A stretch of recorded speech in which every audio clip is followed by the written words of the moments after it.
Welcome back to Brush Up Your Game, and today, part 5 of the Cosmic Encounter Power Showdown. So, after some feedback, and I appreciate the feedback, it kind of went, David, go faster, cover more. So, here we go. Alright, Chosen versus Aura, or Ara, I don't know. I've never been great at that pronunciation. Well, I like this power. It's new. It's actually really cool. Being able to make players set aside cards.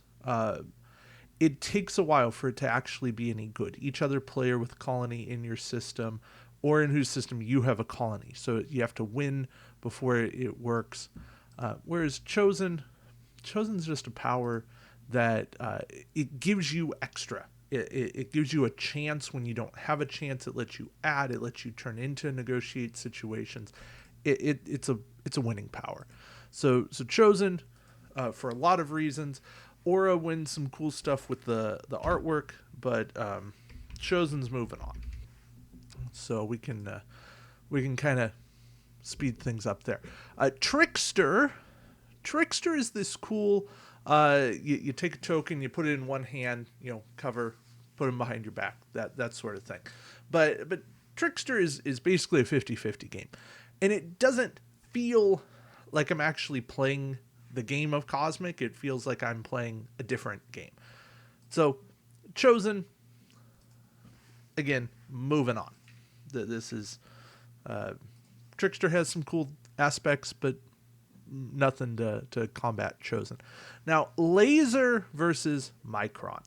Micron is a new alternate timeline power for Macron, but Micron is still this...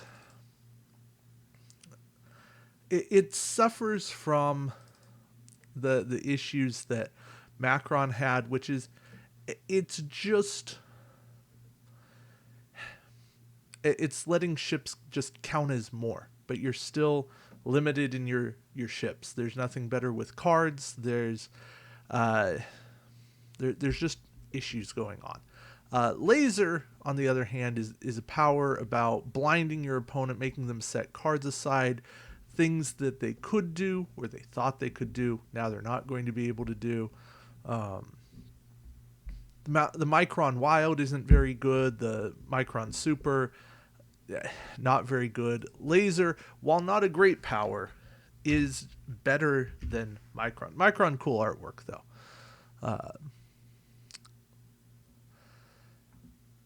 Now, Vector versus Pentaform.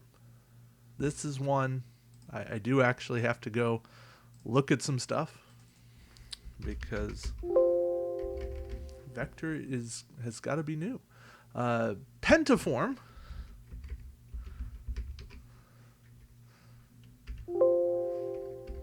helps if I can spell. Pentaform's all about transitioning powers as you gain more foreign colonies. I have seen the devastation of Pentaform. Being able to set things up, have options. Pentaform is very interesting. Solid Wild, being able to get a new power, and the super of Pentaform also very, very potent. But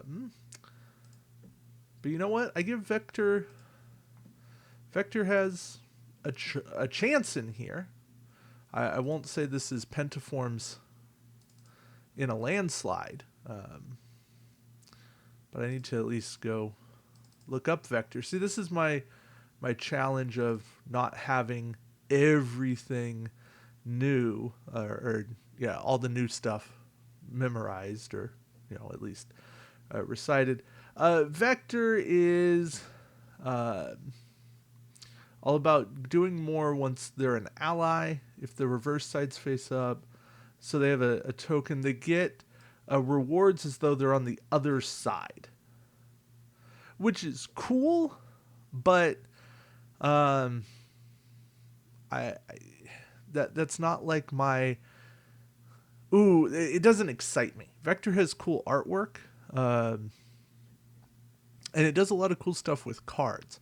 But the fact that Pentaform can change powers, I I just feel more intrigued. I will give Vector some props for the flavor text for the artwork, but Pentaform's going to take it with everything else. Now, Laser versus Pentaform, again, it's those shifting of powers.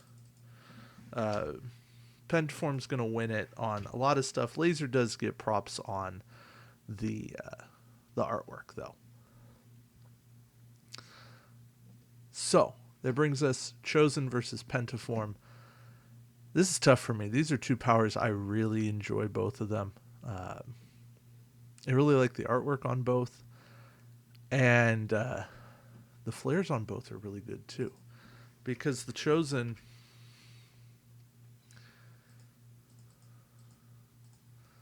The Chosen Wild is... you can draw a card from the deck, which helps. The Super, you get to keep your stuff. Pentaform Super, also very good, very potent. And you know what? It pains me. It pains me because Chosen is one of my personal favorites, but I feel like Pentaform is a better overall power. So Pentaform's moving on.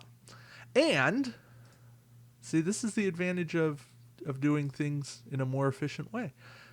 We get to do another bracket in less time here. So Relic versus Virus. Now, Virus is all about multiplying, doing all kinds of crazy stuff. Relic is whenever another player draws a new hand of cards, you get a free colony, which is just super duper powerful.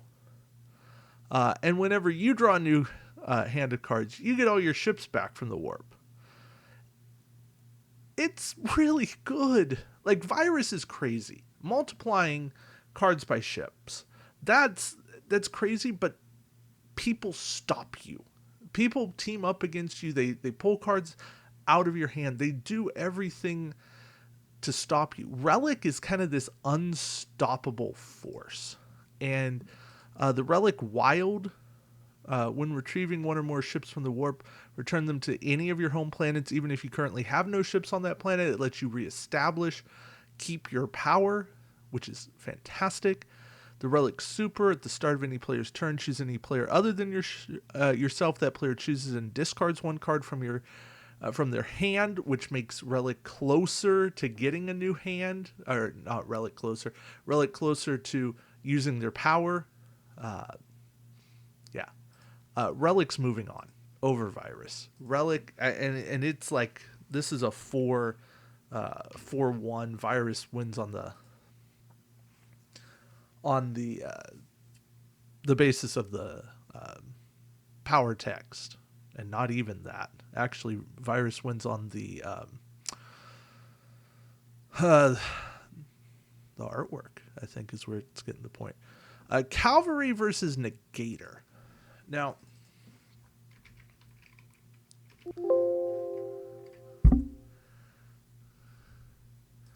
is Negator new? I remember Negator from old stuff. Negator must be new. Cavalry is being able to add reinforcements, which, I mean, is cool. I like that power. Negator is new. Negator. So once per encounter, you may use this power to play a negation from your essence card cache on another player as per the timing on the negation. And these essence cards are kind of crazy. They're weird. Negator has really awesome artwork. That this spider of doom is just crazy. So really,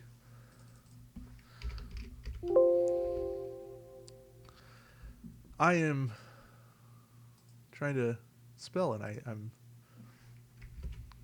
cavalry. There we go. Not Calvary. Cavalry. There we go. As an ally, so it only works as an ally. And that's where it struggles, is cavalry only works as an ally. Now, people want you to be their ally because you get to use your power to play an attack or negotiate. You get to add an attack or take compensation along with the main player, which can be great, right?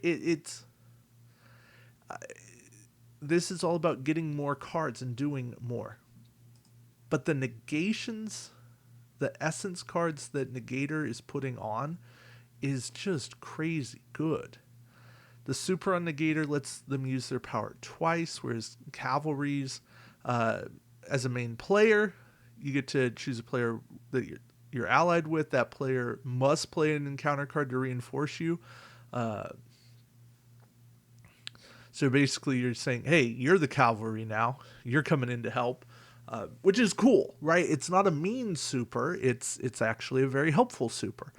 The wilds here are fairly comparable. Here, the cavalry says as main player, when your opponent needs a new hand, cards are drawn one at a time until he or she has the cards needed for the encounter.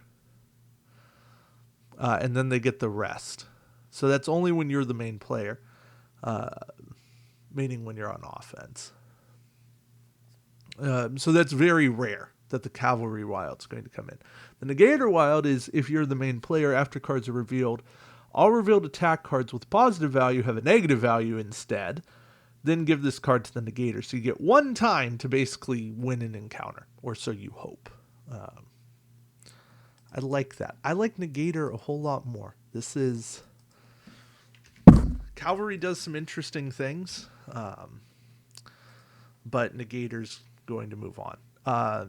Again, Negator's doing a lot of cool stuff, but I think Relic is a much more interesting power. It's close, though.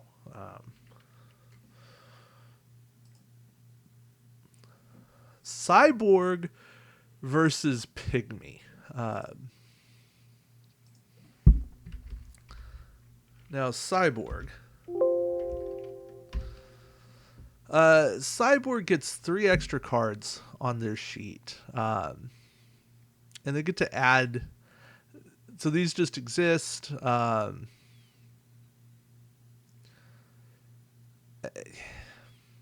Yeah.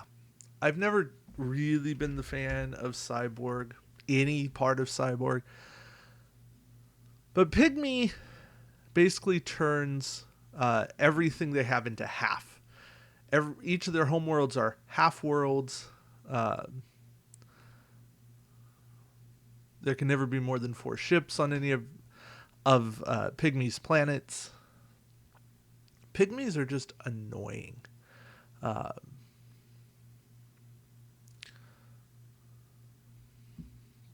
Yeah, as much as it hates me, it pains me to do this.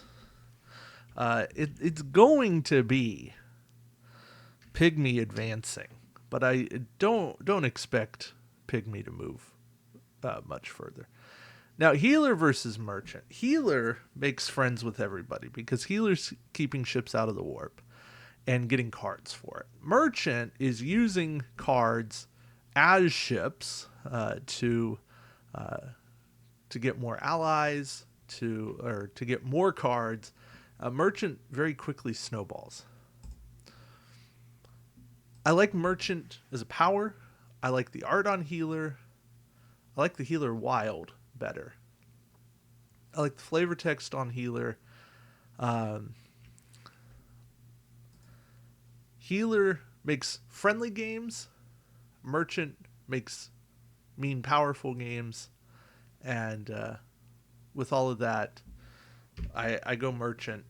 Healer, valiant effort, but Merchant moves on. And Merchant's going to decimate Pygmy. Because Pygmy has virtually no redeeming qualities. Now, Merchant versus Relic. I think now when when a power here gets to the 64, we should actually talk about it. So, um, yeah, the merchant has the power to hire as a main player or ally after encounter cards are selected before they're revealed.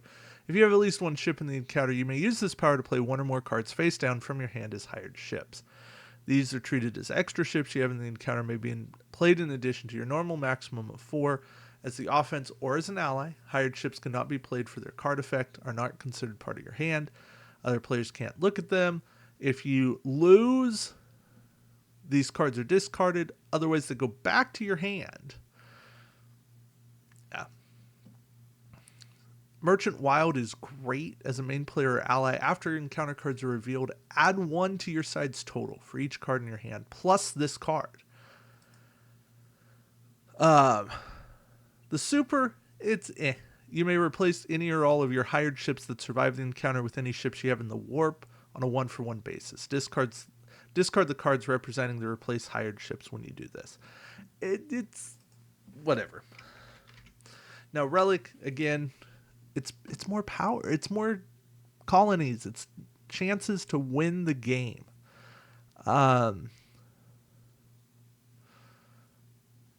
Wild, good. Merchant, wild, better.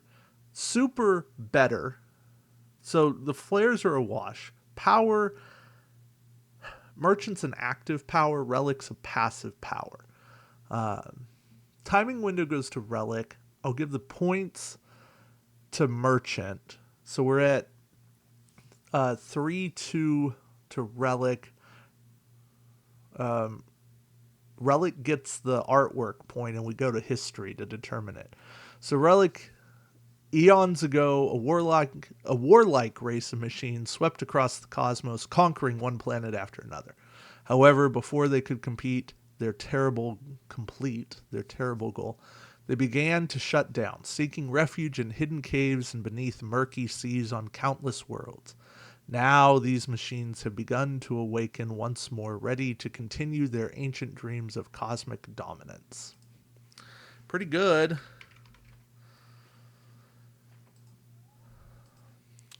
And for Merchant, hailing from a world incredibly rich in natural resources, the merchants achieved star travel early in their history, thanks to a crew of intergalactic mercenaries who crash-landed on their planet. Since then, the merchants have frequently used their wealth and natural charisma to hire other races to do their fighting for them. I got to do it. I got to give it to Relic.